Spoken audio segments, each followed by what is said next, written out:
Sir, welcome. Thank you, sir. Yes, sir. So we'll start our show for the day.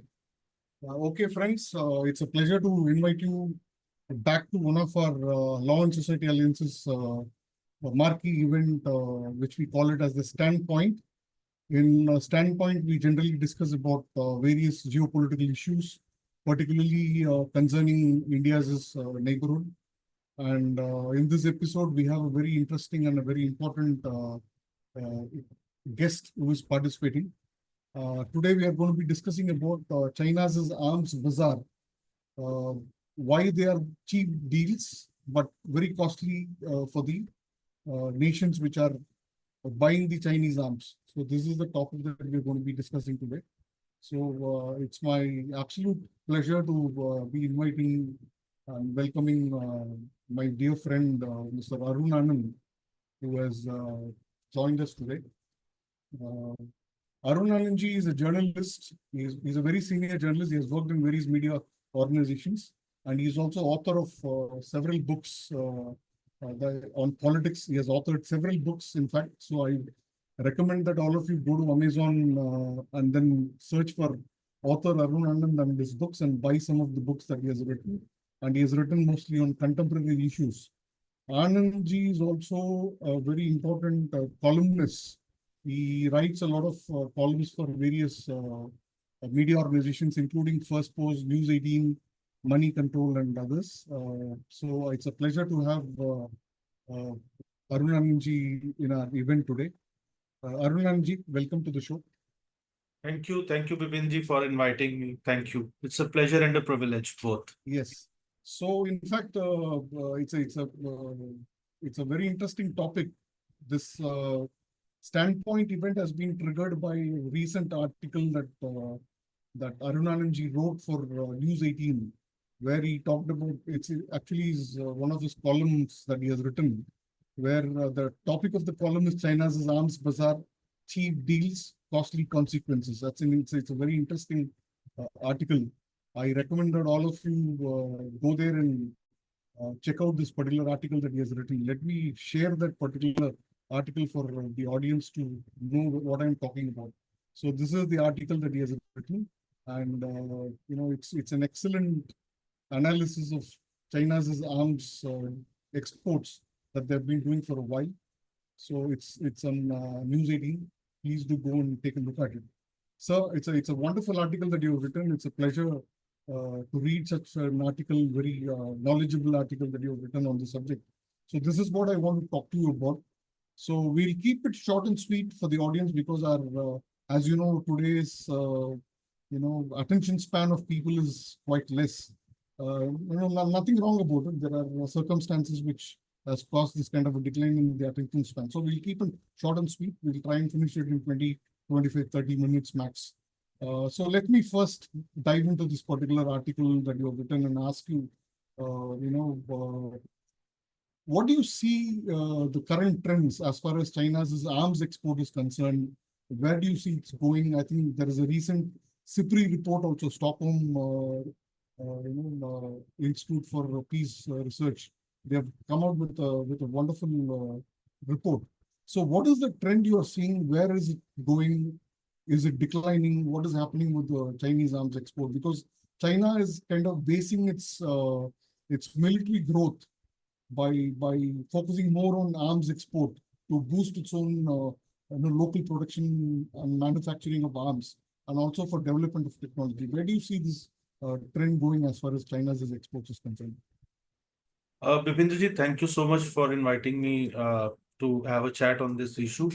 And thank you so much for such kind words which you have for me. And thank you to all the viewers who are taking out time to watch this conversation.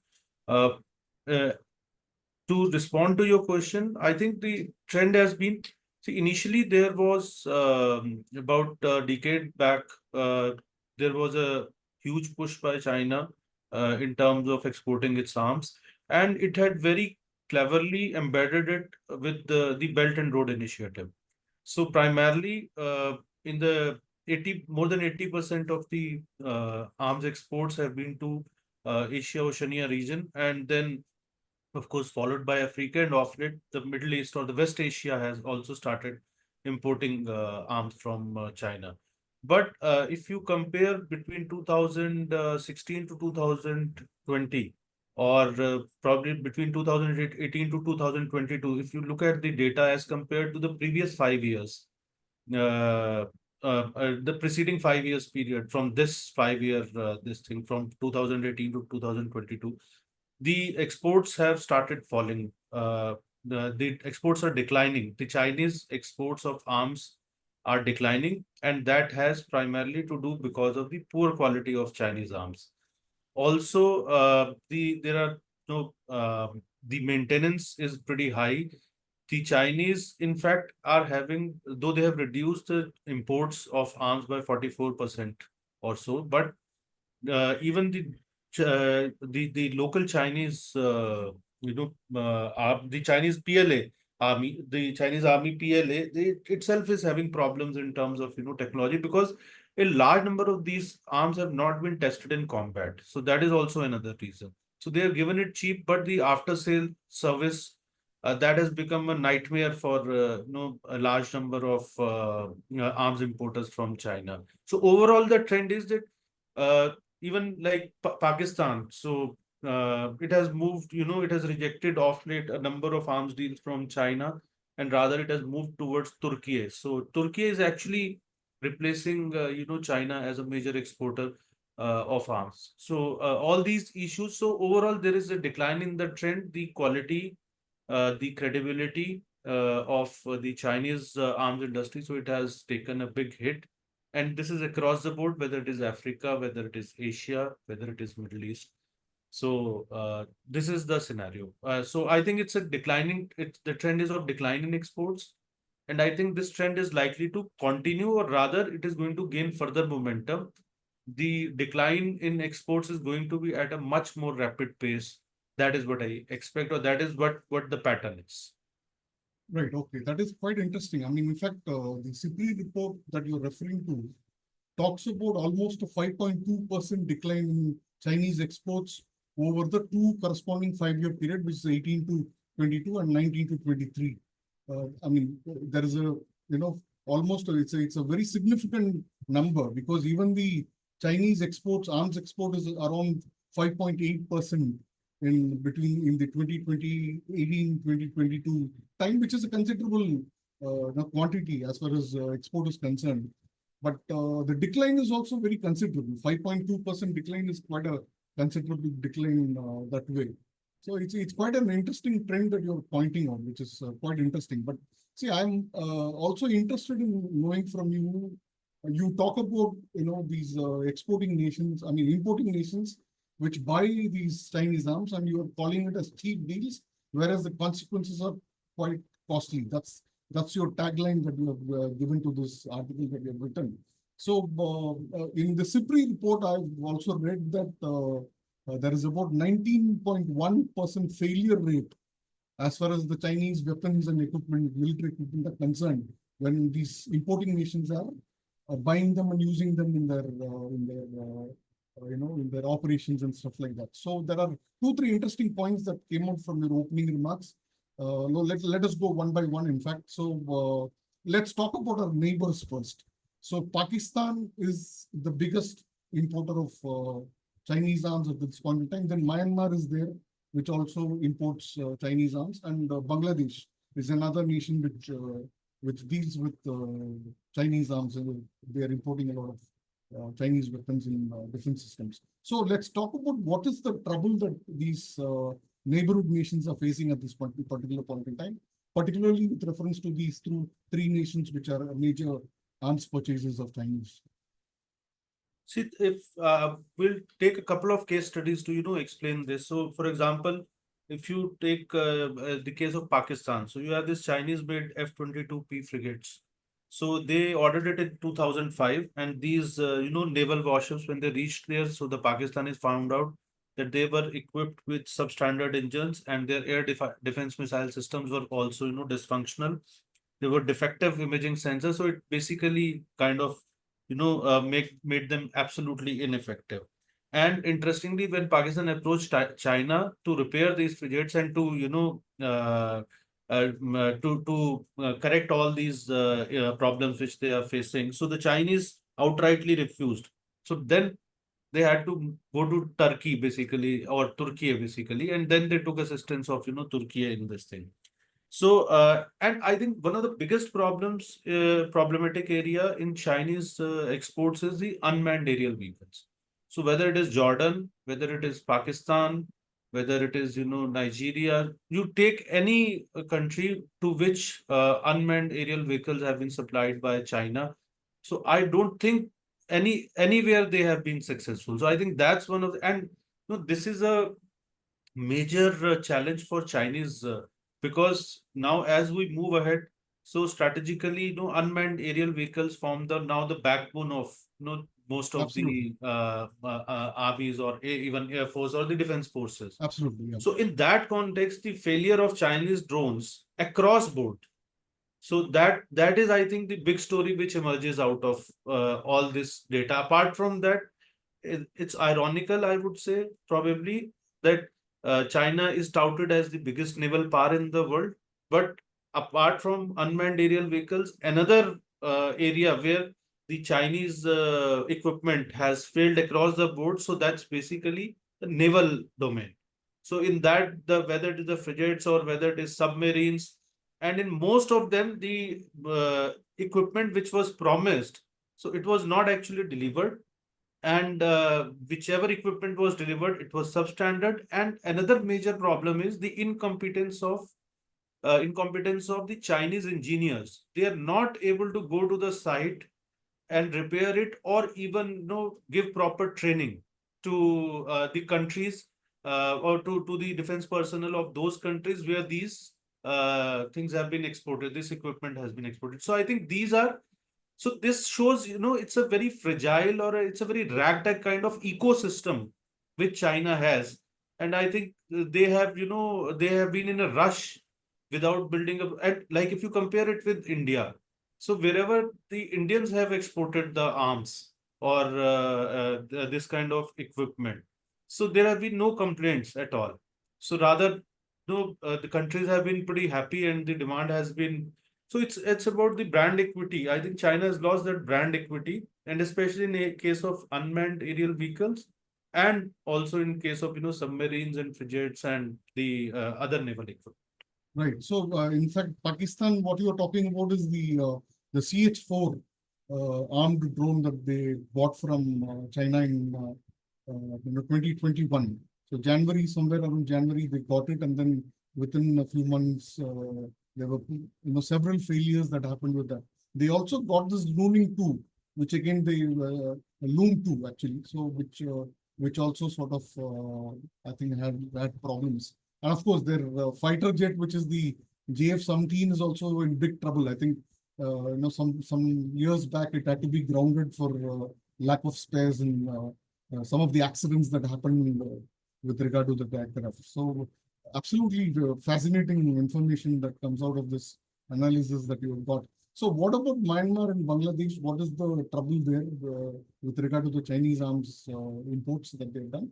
Bangladesh also, it's kind of a basically, similar story that in 2020, this Chinese made frigates 053H3. So they arrived in Bangladesh, and again, similar story like Pakistan, they arrived with several defects, at which again included, malfunctioning of the navigation radar as well as the gun system. So it was virtually basically a non-starter kind of a thing. It was more like a civilian ship.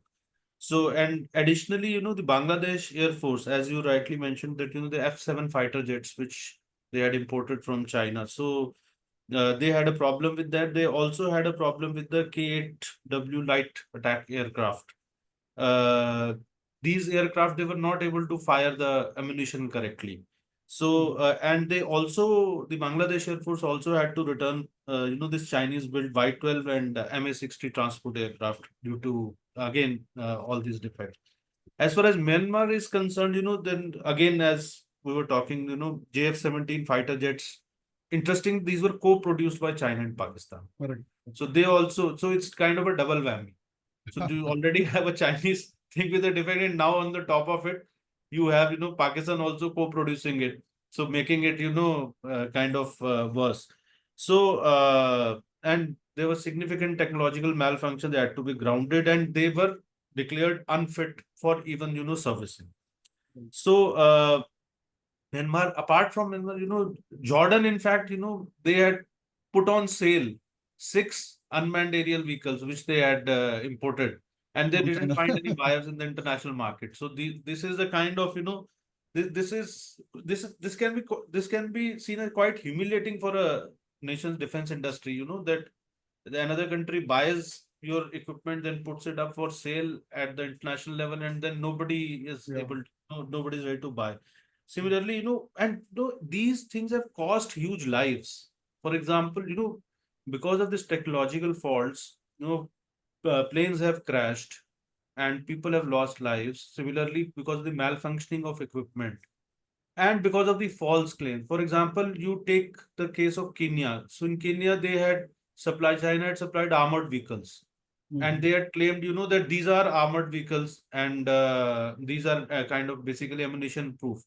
But a large number of Kenyan defense personnel, they lost their lives when, there was a terrorist attack on there were terrorist attacks on these armored vehicles, and it turned out that these armored vehicles were not actually as armored As armored as they were the France. as they So were essentially, the Chinese are promising the moon, but they're actually delivering doom to the countries which are importing their equipment. So that is the final thing. And actually, as you rightly pointed, it's quite humiliating for a nation which is actually claiming that its military is going to be the world's largest or the strongest and the best in the world. And it's quite humiliating when they try to export substandard equipment, causing a lot of both in terms of money and also human lives and equipment for an importing nation. So it's quite a it's a remarkable. I mean, it doesn't seem quite remarkable at all for a defense industry that's boasting of being the one of the largest. In fact, the Chinese have been trying to break into the arms export market in a big way. The big players usually are the Americans and the Europeans, who are essentially the big players in the export It's market like a at Bipinji, this it's point. like a debt trap which they lay for the countries. They sell you in most of the cases. They have been selling very cheap the arms at very cheap rate, and then the after sale services. So they charge a bomb for that. So that becomes, so on the surface, it looks, apart from the malfunctions and the defective pieces and the non-starters which they send. So, but this is a typical policy, and I believe probably, CIPRI or some other think tank has to come out with a report that I suspect, and then there is a high probability, that in the defense industry, there's a lot of kickbacks which go. So Yeah, I think in Chinese, I don't have any qualms in saying, are have no quite potential. willing to do an under table deal. Yes. Yeah, So I believe, it is, all these things have happened largely, and there's a huge corruption. There is huge corruption involved in this, and but that has put, lives of thousands, hundreds, and thousands of people at risk yeah. In fact, of it's defense it's a personnel of these countries. So in I fact think it's not only about merely, uh, exporting defective pieces. It's about, playing with lives of yeah. thousands of people. In fact, So 63% of Pakistan's arms import is of Chinese origin. So, I mean, they are unfit to fight a war. So that is the kind of situation that China is putting Pakistan in at this point in time. Probably that is true for any other nation, be it Myanmar or Bangladesh or Jordan or any other nation, African nations. The West Asian and the African market are the new markets for the Chinese arms. So and as you rightly pointed out, they are selling the equipment cheap, but charging a bomb as far as servicing and after sale attention to the equipment is concerned. So that's quite a it's a nasty blow for most of these nations which are importing these arms at this point in time. So in fact, I mean, I wanted to ask you this question about this brand equity that you talked about. So it's a very interesting point that you made. So I mean, as he earlier pointed out, US, Americans and the Europeans are the big players in the arms export market at this point in time. So they have almost US, France, Germany, Italy, UK, all these nations have a major share, and China is trying to break into that exclusive league of nations that do big arms export at this point in time. So, what is the impact that this kind of negative impact from every nation that China has exported its arms, comes in. So, what will be the impact globally? How would nations which are looking at cheaper deals take this particular development that we have seen over these last few years in terms of ill-performing Chinese equipment, and what does it mean to the Chinese arms industry itself, and this ambition of becoming a Yeah. global military power? See, I think as far as brand equity is concerned, so China's brand equity had already taken a hit because in the name of, what they call reverse engineering. Actually, uh, we know, and we have discussed it before also, Bipinji, that their spying network. So one of the primary objective, or one of the primary functions of the spying network is basically to copy or to steal the technology, bring it back to China, adapt it a little bit, put their stamp on it, and then sell it as a Chinese technology. So this is what is getting exposed, because in case of defense, think they have not been able to probably steal that much technology, and this also shows that they do not have an inbuilt capability to develop this technology. So this myth of Chinese innovation and Chinese technology, so in other fields, it had already taken a hit, but now in the field of defense also. So that shows that probably China is punching much above its weight on the global stage as far as being a tech leader is concerned. So that's a larger picture. I look at it like this. And second is that defense is such a thing that once you have lost credibility, so it's almost like next to impossible to gain that kind of credibility. So, if you look at the history, so all those defense firms, or all those countries which lost their, credibility in terms of uh, having a sound technology, so they have never been able to regain it, because these are long gestation projects, and this reputation is built over years. So, whatever we may say about the West, but the kind of protocols which NATO has set in terms of testing the effectiveness or testing the quality of the weapons which are produced. So there is a proper framework. I think the bigger problem with Chinese this thing is also that they don't have a framework. They don't have a globally accepted and validated framework on which they test their equipment, their arms and equipments, and then they sell it. So the biggest issue which is now emerging is basically the validation of Chinese technology. So I think the on-ground impact, or the on-ground results which we have discussed just now. So they themselves are showing that where does the Chinese technology stand, and where does China stand in terms of technology. And as I said, I think this raises a pertinent question: is China punching much above its weight? So I think that's what we need to look at. Right. So that is quite interesting because I think the economic woes that they're facing at this point in time is also kind of going to impact them in the long run very soon. And obviously, and I think all these global times and others, which Chinese state media, run media, which the Communist Party run media, which talks about some technological breakthroughs. I think we need to take them with a pinch of salt at this point in time. And I mean, as Ronald Reagan once commented in the 80s, whatever the Chinese claim, you trust them, but verify each and everything, every fact before you take a final call on it. So that I think that is where the thing lies. So as you rightly pointed out, Chinese arms bazaar, the deals may come very cheap, but the consequences are going to be very costly for the nations. I think that is the take away from this particular discussion that we had. So thank you so much for your insight on this subject, and it's a pleasure having you. And you are a prolific writer. You write on various subjects, and China is one of the columns that you write on China. It's Thank a you. very Thank you, quite an Bipindraji interesting ji. one. So I Thank enjoy you. reading And all your articles, in fact. yeah, So thank I you. very carefully read your articles. So thank you for the contribution that you're doing and for the work that you're doing. Thank you. Namaste.